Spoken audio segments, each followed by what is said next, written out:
Assalamualaikum dan salam sejahtera saya ucapkan kepada semua yang menonton video kami. Kami merupakan pelajar Ijazah Sarjana Muda Pendidikan Bimbingan dan Kaunseling AT04 dari Universiti Pendidikan Sultan Idris di bawah subjek KKS 3033 Kaunseling Pelbagai Budaya. Kami telah melakukan satu inovasi yang bertajuk bagaimana meningkatkan repo dalam proses kaunseling melibatkan pelbagai budaya. Repo merupakan aspek yang sangat penting dalam proses membina hubungan dan proses penerokaan dalam sesi kaunseling. Jadi kami telah menjalankan inovasi berdasarkan model respectful, di mana respectful model merupakan model yang sangat utama dalam kaunseling pelbagai budaya. Inovasi yang kami lakukan ialah Dam Kenali Dirimu, singkatannya DKD.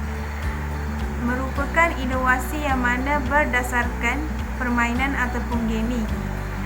Objektif utama inovasi ini adalah bukan semata-mata untuk menimbulkan atau mewujudkan suasana yang menyeronokkan dalam sesi, tetapi ianya juga untuk membuat klien lebih bersikap terbuka untuk berkongsi masalah, latar belakang dan pengalaman mereka dalam sesi kaunseling.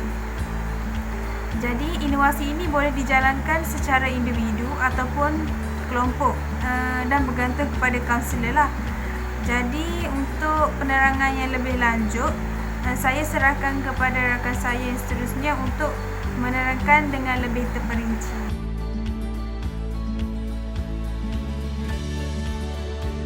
Jadi seterusnya kawan saya akan terangkan tentang bahan-bahan yang digunakan dalam inovasi ini. Dam Kenali Dirimu. Itulah inovasi repo yang kami perkenalkan pada hari ini. Jadi untuk bentangkan bahan-bahan yang terdapat dalam Dam Kenali Dirimu, saya akan bentangkan bersama Anis Syafiqah. Silakan Syaf. Yeay, hai semua. Hai Syaf. Baik, bahan yang pertama iaitu buah dadu. Untuk pengetahuan anda, buah dadu yang kami hasilkan ini berbeza dengan buah dadu yang ada di pasaran. Sebab kami hanya letakkan 3 nombor sahaja. Nombor 1, 2 dan 3 sahaja dalam dadu ni. Okey Amir, kenapa dadu ni ada 3 nombor sahaja? Buah dadu ni ada 3 nombor sebab kita nak memaksimumkan soalan-soalan repo yang boleh ditanyakan oleh kaunselor kepada klien.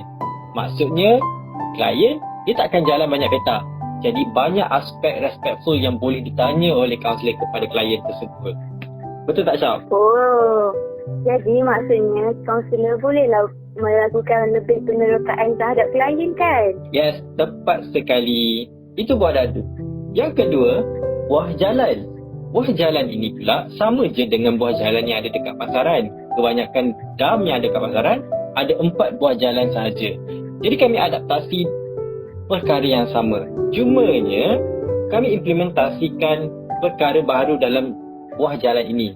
Iaitu, buah jalan ini ada 4 warna yang ada maksudnya. Buah jalan ini digunakan sebagai penanda untuk klien bergerak dari satu petak ke petak yang lain berdasarkan nombor yang dapat daripada buah dadu tersebut. Jadi, apa uniknya buah jalan yang kami perkenalkan ini untuk dibandingkan dengan buah jalan yang ada dalam pasaran pada hari ini? Jadi, seperti yang kita tahu, buah jalan selalunya datang ada 4 biji dan pelbagai warna. Dan warna-warna yang kami perkenalkan ini ada maksud-maksudnya, iaitu warna jingga, warna emas, warna biru dan juga warna hijau. Jadi 4 warna ini ada kaitan kami implementasikan inventory warna yang akan mengenal pasti personality warna itu. Jadi kami perkenalkan dekat dalam buah jalan ini. Syaf? Faham. Amirul. Syaf, kalau klien tu dia pilih buah jalan berwarna biru, apa maksud personality dia? Maksudnya, dia adalah seorang yang penyayang, berjiwa sensitif, romantik dan semua sifat-sifat yang berkaitan dengan emosi. Betul? Gitu. Maksudnya orang yang sangat emosional. Okay, bahan seterusnya dalam Dam Kenali Dirimu ini ialah tangga. Tangga ini berfungsi untuk menghubungkan satu aspek respectful dengan aspek respectful yang lain. Tangga ni juga dia fleksibel. Maksudnya kedudukannya tak tetap. Okey Amirul. Ya? Macam mana tangga ni boleh membantu repo dalam sesi kaunseling?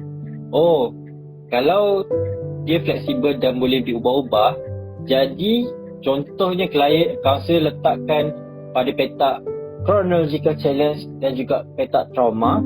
Jadi klien akan kaitkan bagaimana challenge yang dihadapi itu dan juga perkara tersebut adakah menjadi trauma ataupun tidak dalam diri dia. Betul tak? Ya, benar sekali. Yes. Bahan yang seterusnya adalah papan permainan. Papan permainan ini adalah bahan utama dalam dam kenali dirimu kerana papan permainan ini akan digunakan oleh klien dan juga kaunselor dalam proses repo tersebut. Papan permainan ini mempunyai warna-warna tertentu yang mewakili aspek respectful model dan juga papan permainan ini memaparkan simbol-simbol yang juga menggambarkan model respectful. Contoh, simbol duit dan juga warna kuning melambangkan ekonomi yang terdapat dalam model respectful. Bahan yang terakhir dalam inovasi repo kami adalah sampul warna misteri. Dalam sampul tersebut, terdapat soalan-soalan berkaitan dengan respectful model dan soalan-soalan ini akan dijawab oleh klien tatkala mereka jatuh pada tapak-tapak tertentu iaitu petak-petak tertentu pada papan permainan tersebut. Jadi, soalan-soalan misteri itu tersebut mempunyai 3 arah soalan. Soalan rendah, sederhana dan juga arah tinggi. Syal, boleh tak bagi contoh soalan rendah, sederhana dan juga tinggi? Boleh. Soalan arah rendah, awak berasal dari mana? Soalan arah sederhana, adakah awak selesa untuk berkawan dengan mereka yang berlainan kaum dengan awak? Soalan arah tinggi, bagaimana peristiwa tersebut boleh mempengaruhi kehidupan anda? Oh, terima kasih Syaf. Jadi guys, jadi semua. Okey, baiklah. Selamat sudah tentang bahan-bahan. Okey, seterusnya kita bergerak pula ke keterangan tentang bagaimana untuk menggunakan inovasi. Kita telah mengetahui apa inovasi yang kami lakukan dan seterusnya apa bahan-bahan diperlukan untuk melakukan inovasi kami. Seterusnya saya akan menerangkan bagaimana inovasi kami ini dijalankan. Yang pertama, klien akan memilih buah jalan yang terbahagi kepada 4 warna iaitu biru, hijau, oranye dan emas. Sekaligus kaunselor akan dapat memahami sedikit sebanyak apakah personaliti klien tersebut. Seterusnya, klien akan membaling buah dadu khas yang disediakan. Yang mana dadu kami hanya mempunyai 3 nombor. 1, 2, 3 dan ia berulang. Seterusnya, klien akan menggerakkan buah jalan berdasarkan nombor yang terdapat daripada dadu yang dibaling.